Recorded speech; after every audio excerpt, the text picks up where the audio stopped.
Кайрылып кетели деп чечтик. Өткөндөгү кайрымдуулук жасаган жумуш боюнча Кыдыргычев Кутбидин байкебиз ошол каза болуп калган экен. Ошонун каза болгонуна сөөгүнө жардам беребиз деп жардам бере албай калдык эле. Анан ошого деп арнаган 12 миң акча чогулган болчу. Ошол Кыргызстандагы базасына салып жибердик да. Керектүүлүгүнө жараткыла депчи. Ошону сиздерге отчетун берип каралып коелу дедик. Баарыңыздардан Алла ыраазы болсун.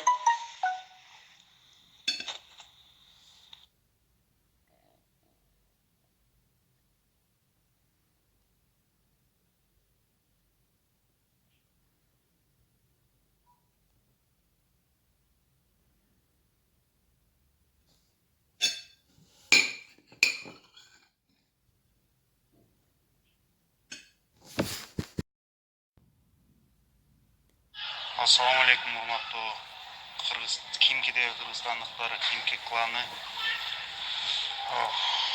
Ошо азыр могу Кайрат байкем айткан кланды мен деле чынында билген эмесмин. Ушундай жардамыңарга, каралашканыңарга чоң рахмат байкелер. Акчаңарды алдым, анан буюрса барганда Куран окутам.